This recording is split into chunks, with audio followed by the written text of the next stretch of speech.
Place à présent à l'invité du grand journal Média Morning. Malgré les espoirs grandissants d'un cessez-le-feu, la violence se poursuit. Dans la bande de Gaza, les négociateurs se veulent confiants, mais les jours passent et aucun accord n'est annoncé. Pour en parler, nous sommes en direct avec M. Amjad Chehab, professeur de sciences politique à l'université d'Al-Quds. Bonjour Amjad Chehab, merci d'avoir accepté notre invitation.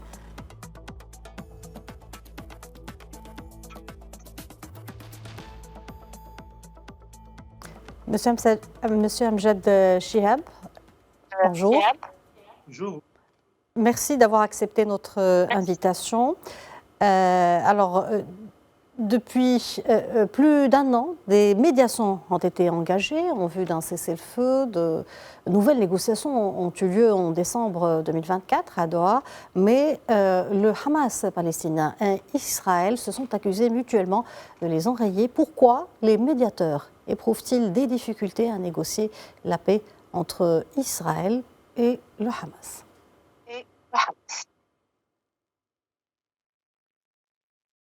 Oui, il n'y a pas de négociation. Israël essaye d'imposer des propositions. Il cherche que Hamas se rende complètement. Il refuse de se retirer son armée. Il refuse aussi d'arrêter les agressions, le massacre commis contre les Palestiniens sur la bande de Gaza. Et ça, ils cherchent à gagner du temps, ils cherchent à gagner que Trump peut-être il donne plus de garanties d'utiliser la politique de famine, d'utiliser les aides humanitaires pour faire plus de chantage, de pression contre Hamas pour qu'elle se rende. L'objectif, c'est d'arracher une victoire stratégique contre les Palestiniens sur la bande de Gaza. Il n'y a pas de négociation un moyen de médiation. Les médiateurs cherchent juste de faire des pressions sur les Palestiniens. Ce n'est pas pour avoir une négociation ou une solution équitable ou une solution pour la cause palestinienne ou un scénario, un espoir pour ces habitants qui sont en train de souffrir et qui vivent dans des situations catastrophiques. Monsieur Amjad Chehab, le ministre israélien de la Défense a déclaré ce 1er janvier que le Hamas s'expose à des coups d'une intensité que Gaza n'a plus vue depuis longtemps si le mouvement palestinien du Hamas ne permet pas prochainement la libération des otages israéliens. Le Hamas accepterait-il des négociations sur les otages, même sans un cessez-le-feu permanent ? Le Hamas, il a accepté. Le Hamas, il a fait des concessions. C'est Netanyahou qui à chaque fois, qui change d'avis, qui ajoute en compte des conditions. Même le chef de l'opposition israélienne, il accuse le gouvernement israélien Netanyahou de ne pas avoir un accord. Et il y a plusieurs fois, il y a eu des accords, et c'est l'administration américaine qui donne toujours des garanties à Israël, qui ne voulait pas que ces échanges continuent. On ne cherche pas à accuser les victimes qui se font massacrer par jour pour l'accuser qui refuse de faire l'échange. Surtout ces massacres quotidiens n'a pas aucune justification militaire ou logique. Destruction des hôpitaux n'a pas aucun sens. Que c'est des crimes de guerre, des crimes contre l'humanité. Cette boucherie que l'armée d'occupation israélienne continue, c'est rien à voir avec avoir un cessez-le-feu ou avoir un accord de paix. Il n'y a pas d'accord de paix. Il y a un peuple qui se fait massacrer depuis 77 ans, que la communauté internationale, le monde arabe, regarde ces crimes de guerre sans bouger, sans faire aucune efficacité pour sanctionner les crimes de l'occupation. C'est ça le plus catastrophique dans cette affaire. Parlons maintenant des initiatives de médiation. Plusieurs pays se propose comme médiateur.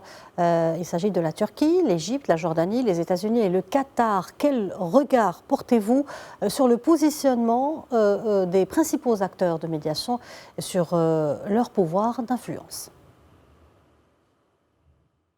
Il n'y a pas d'initiative entre agresseurs et agressés.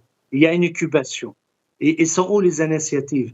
Les initiatives, normalement, elles doivent se diriger contre l'agresseur et contre l'occupant, contre qui viole le droit international, contre les criminels.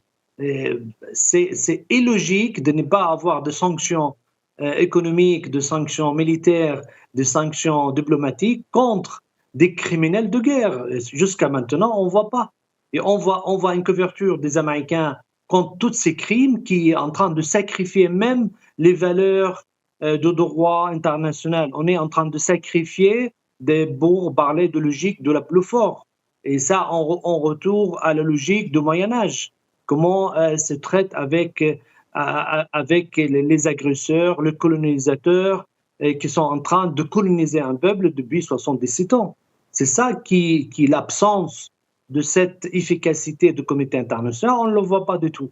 Et la faiblesse du monde arabe de voir tous ces crimes commis contre les enfants et les femmes quotidiennement et pour faire de nettoyage ethnique, même l'ancien ministre de la Défense israélienne l'admet qu'on est en train de faire de nettoyage ethnique et de faire des crimes contre ces Palestiniens, crimes de guerre, et aucun force dans le monde qui pourra faire des pressions sur ces criminels pour arrêter ces crimes. Et malheureusement, c'est ça le crime.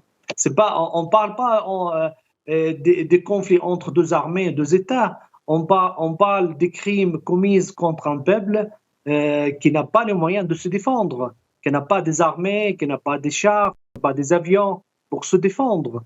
C'est des civils qui sont pas la capacité de se défendre avec une armée, avec une idéologie raciste et criminelle qui essaye de le faire sortir par la force, par les famines, par les massacres, par l'embargo, par la destruction massive pour arracher sa terre. C'est ça la vérité. On ne parle pas de situation. C'est une agression. C'est pas une agression contre le Hamas.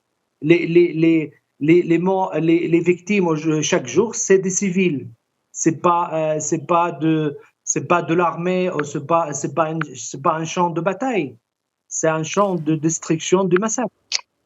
Monsieur Amjad Chihab, à Pékin, le Hamas et le Fatah et d'autres factions palestiniennes avaient signé un accord pour former un gouvernement intérimaire de réconciliation nationale chargé d'administrer la bande de Gaza une fois la guerre terminée. Les mêmes groupes s'étaient réunis à Moscou en février pour conclure un accord similaire. La Chine et la Russie entretiennent des relations avec tous les acteurs impliqués dans la région, l'Iran, la Syrie et la Turquie. Que recherchent selon vous la Chine et la Russie avec ces interventions? Oui, il n'y a pas. La seule acteur, c'est Israël. Les autres, ils peuvent parler, ils peuvent dire ce qu'ils veulent. L'autorité palestinienne ou la faction des autres, les seuls qui pourra arrêter les Israéliens, c'est les Américains. Et tout le monde peut parler de tout ce qu'ils veulent, peut parler de nos réconciliations. Si il y a un accord qui n'arrange pas les Israéliens, il n'y aura rien. Ils vont refuser. L'autorité palestinienne a proposé de diriger la bande de Gaza à la place de mouvement de Hamas. Israël refuse. C'est pas le Hamas qui refuse. Ils ont décidé de faire un conseil temporaire pour gérer la bande de Gaza. Ils ont signé au Caire avec les Égyptiens. Israël refuse.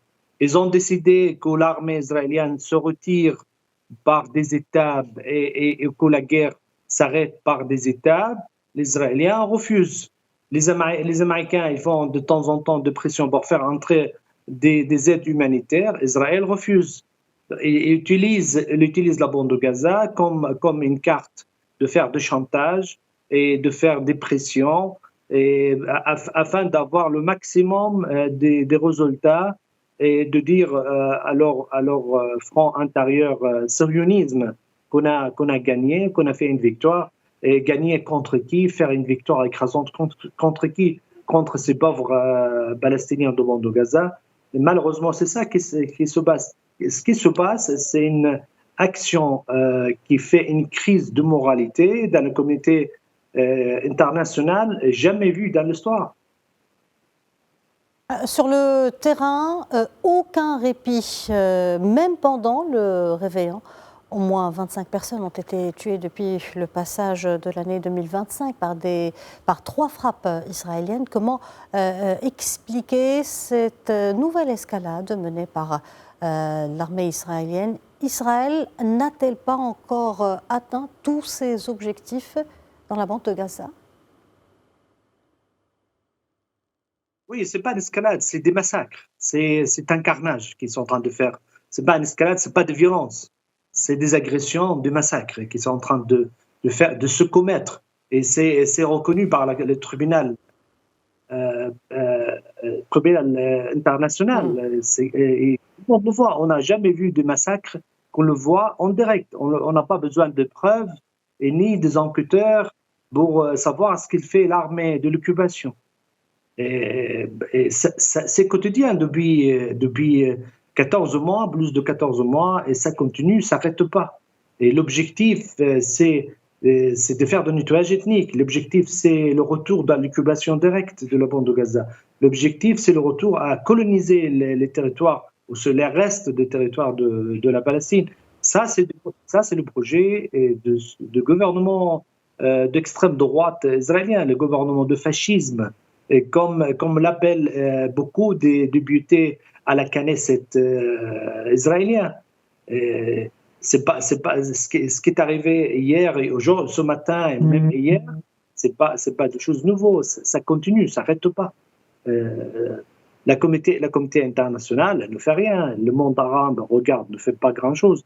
Le problème, c'est le droit politique palestinien. C'est pas le problème d'entrer des aides humanitaires. C'est pas le problème de faire un cessez-le-feu.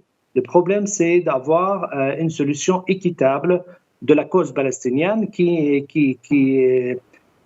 ne trouve pas une solution jusqu'à maintenant, malgré les centaines de résolutions des Nations Unies, l'Assemblée générale, les conseils de sécurité des Nations Unies. Toutes ces résolutions qui s'approchent à 1000 résolutions à peu près, et aucune résolution n'a été appliquée jusqu'à aujourd'hui. Alors on tourne en rond à chaque fois et on jette la responsabilité à la victime. La victime, elle n'a pas le droit même de résister contre cette occupation. C'est complètement contraire à la logique humaine et c'est complètement contraire au droit international. C'est complètement contraire aussi aux critères, aux valeurs humanistes. Les crimes de guerre, la punition collective, la politique de famine, on parle 1500 enfants ont perdu la vie à cause des conditions humanitaires. On parle des bébés, 800 bébés depuis 7 octobre jusqu'à aujourd'hui, ils ont perdu la vie parce qu'ils n'ont pas les moyens d'être soignés ou il n'y a plus des hôpitaux, il n'y a plus de... Monsieur Amjad Chihab, je vous remercie pour cet éclairage. Malheureusement, nous arrivons à la fin de notre rubrique. Merci d'avoir répondu à nos questions. Je rappelle que vous êtes professeur de sciences politiques à l'Université d'Al-Quds.